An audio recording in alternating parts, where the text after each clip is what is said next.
Bora lá então, vem comigo. Estática de um corpo extenso.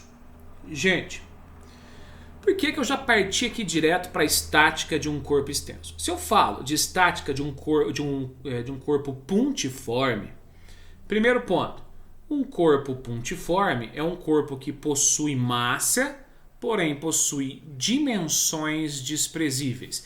Então, quando eu falo de estática de um corpo puntiforme, é só aplicar a condição de Newton para permanecer parado. Estático significa parado, em repouso, né? Pelas leis de Newton, nós sabemos que se eu tiver um corpo puntiforme, ou seja, sem dimensões, apenas com massa considerável, eu sei que a somatória de todas as suas forças, também conhecida por força resultante, tem que ser igual a zero. Essa é a condição, tá? A dica que eu dou é, lembre que força é uma grandeza vetorial. Então eu tenho que somar essas forças vetorialmente e todas essas forças têm que ser nula quando somadas. Se eu tenho essa condição satisfeita, eu posso afirmar que o corpo puntiforme, por exemplo, uma bolinha, né? Ela está parado, bonitinho, está em repouso, está em estático. Beleza? Agora, e se eu tiver um corpo extenso? Se eu tiver um corpo com dimensões consideráveis. Quando eu falo já de um corpo extenso, eu preciso de duas condições para que o corpo se encontre em equilíbrio. Equilíbrio aqui, quando eu falo de corpo extenso, significa que o corpo está parado e ele não gira. Para que o corpo não gire, para que o corpo fique em equilíbrio, eu sei que a somatória de todas as suas forças deve ser nula, conforme as leis de Newton.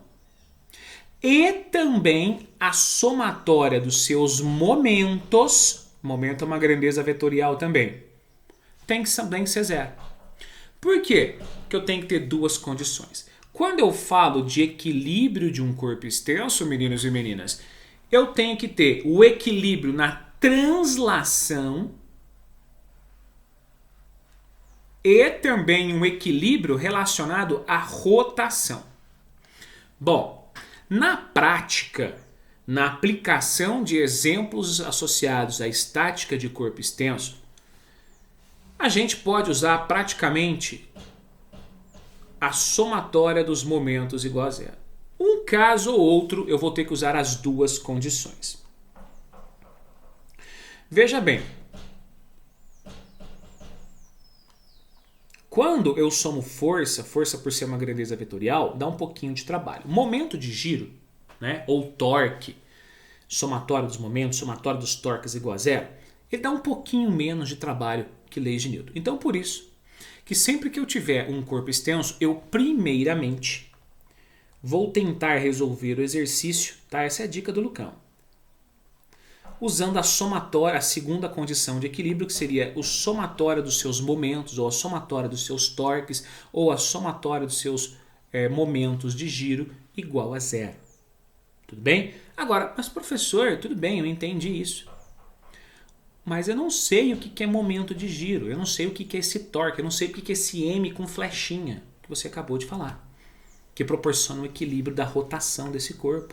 Bom, o momento de giro está associado à capacidade que o corpo tem de girar. E a capacidade que o corpo tem de girar está associado ao braço e à força aplicada a esse objeto. Então observe o seguinte, ó. Eu tenho uma chave conhecida como chave de boca e uma arruela. Bom, todo mundo sabe que essa arruela tende a girar com o auxílio dessa chave de boca. Nós podemos considerar que o ponto de giro é esse local aqui. Olha só o que eu acabei de falar. Nós podemos considerar o ponto de giro. Então veja bem.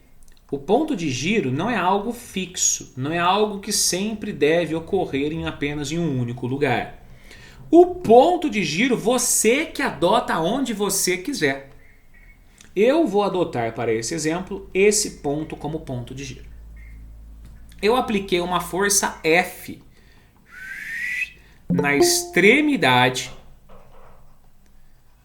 dessa chave de boca. Bom, observem que essa força F ela pode ser decomposta em Fx e também pode ser decomposta na sua Fy, tá?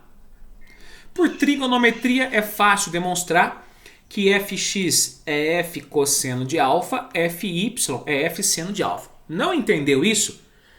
Vai lá no Que Física, aula de vetores, vocês vão entender essas decomposições vetoriais, tá? Olha só o que eu vou afirmar aqui. Gente, se esse é o ponto de giro, se o O é o meu ponto de giro, vocês concordam que a única componente capaz de fornecer uma capacidade de giro é a componente F seno de θ ou seno de alfa? Observem que o F cosseno ele não faz a ferramenta girar. O F seno que proporciona o giro à ferramenta. O F seno proporciona o giro nesse sentido em relação ao meu ponto de giro. Já o Fx, ele tira a chave de boca do meu ponto O. Ele não faz ela girar. Então, por isso, nesse exemplo que eu coloquei, a capacidade de giro dessa ferramenta ela está associada ao F seno e também à distância do braço, que nada mais é do que a distância da força que eu estou aplicando até o meu ponto de giro. Moral da história, o momento dessa força vai ser igual a o módulo da força que proporciona o giro vezes o braço B ou braço D de dado, tanto faz. Bom, substituindo o que nós conhecemos, quem que é a força que proporciona o giro? A Fy. Quem é o braço que proporciona o torque? É a distância D. Moral da história, o momento de giro será igual a F D seno de θ.